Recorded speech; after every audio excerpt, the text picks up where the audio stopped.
Welcome friends. Let us continue to study chapter number 3 on my YouTube channel. Kindly like, share and subscribe my YouTube channel.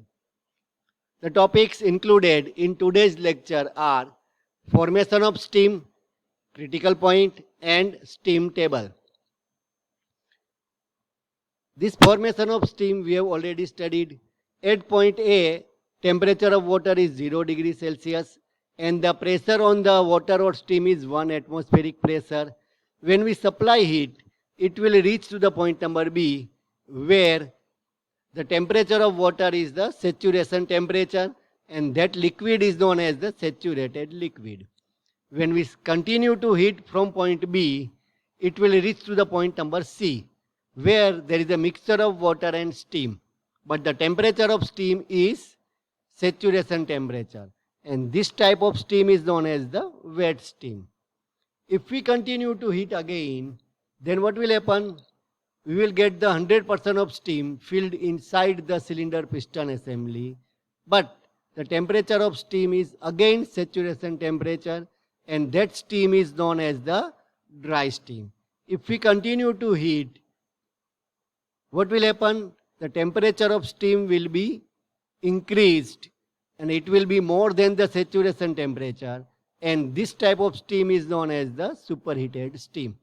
We have also understood the temperature enthalpy diagram for this formation of steam. Let us draw it. Yes, that was the temperature enthalpy diagram. A to B heating, B to C wet steam, B to D dry steam and D to E is the superheated steam. Clear? For point B, C and D, it is a saturation temperature. Temperature remains constant. And point E, it is the superheated temperature. And it is always more than the saturation temperature. So it is at what pressure? It is at constant pressure. Pressure value 1, that is P1. Now what will happen to the formation of steam if the pressure of water or pressure on water increases? So diagram will be like this. So that is at pressure P1.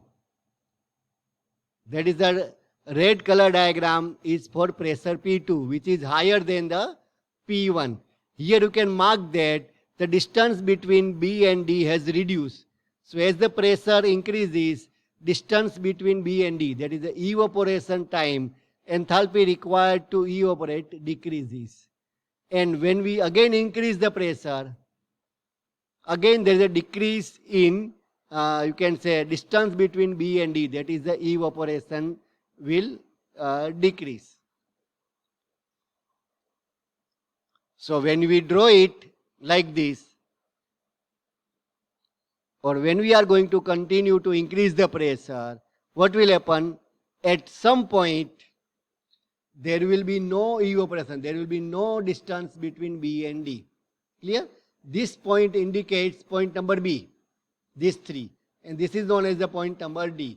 So if we combine all point B and all point D for all pressure, then we will get one diagram like this. And this line is known as the saturation curve. This line is known as the saturation curve, and top of that curve is known as the critical point. So that is the fundamental of critical point. So at critical point, there is no separation of B and D. Directly B converts into D. It means directly liquid converts into vapor or a steam. There is no state like wet steam. Now it is clear? And this, at this point, temperature is 374.14 and pressure is 220.9 bar, and that pressure is known as the critical pressure, and at that point temperature is 374.14. So if the pressure on water is 220.9 bar, what will happen? Directly water will be converted into 100% steam. There will not be any condition like wet steam. There is a mixture of water and steam will not be there.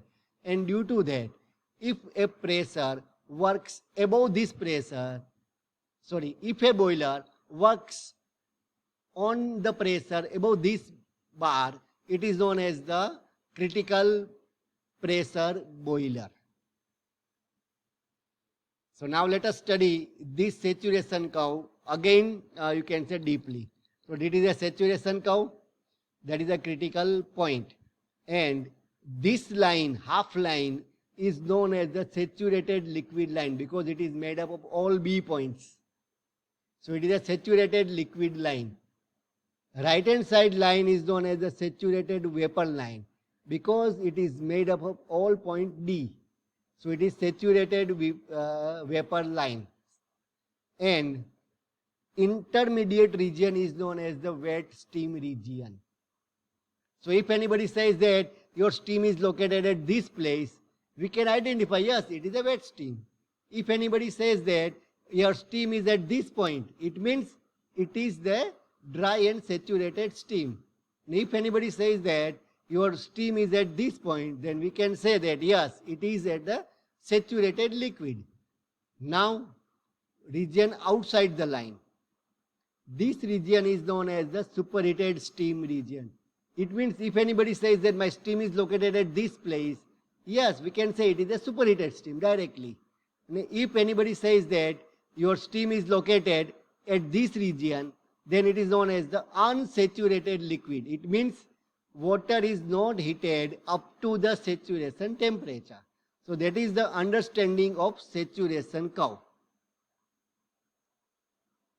So at point B, saturated water. At point B, temperature is T set.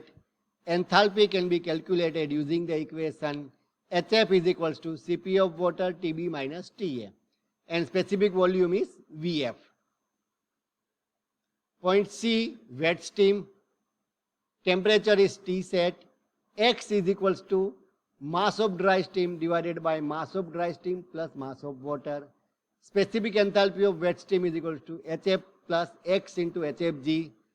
And specific volume of steam is equals to V wet is equals to X into Vg. Point D, dry and saturated steam. Again temperature is T set. X can be equal to 1. And specific enthalpy is H dry is equals to HF plus HFG is equals to Hg. And specific volume at point D is V dry is equals to Vg.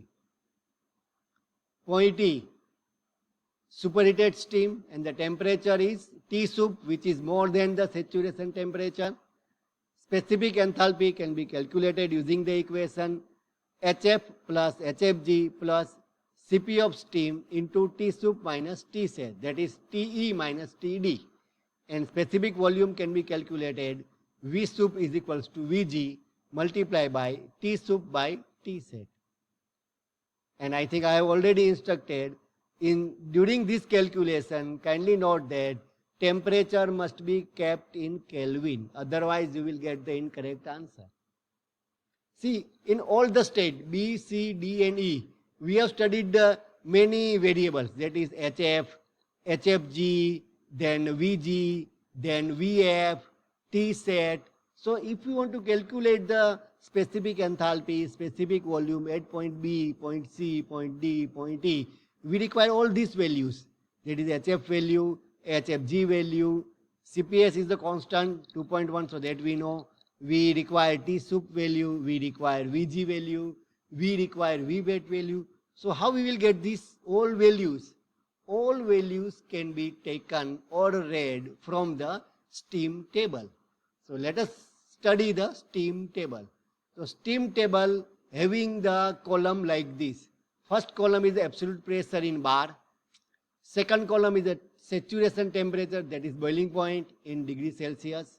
Next will be specific enthalpy. It will be HF, HFG and Hg. And unit is kilojoule per kg. And last two columns are specific volume, Vf and Vg. And unit is meter cube per kg. So in that steam table, you will find out the number of data at different pressure bar. And this is known as the pressure based steam table. So you can see at 10 bar, T set is this, HF is this, HFG, Hg, Vf and Vg. Similarly for 100 bar, we have all these values. So whenever we have to calculate the numerical, at that time, we have to identify the pressure on steam. if we find out the pressure on steam, then using the steam table, we can locate all these value. How much value? T set, HF, HFG, HG, VF and VC. It means we are going to get the 6 values from the steam table, and using these 6 values, we can calculate the enthalpy of wet steam, or you can say volume of wet steam, enthalpy of dry steam, volume of dry steam, enthalpy of superheated steam, and volume of superheated steam. So this is known as the pressure-based steam table. Similarly, in that steam table, another tables are also given, in which first column is temperature, T set or saturation temperature.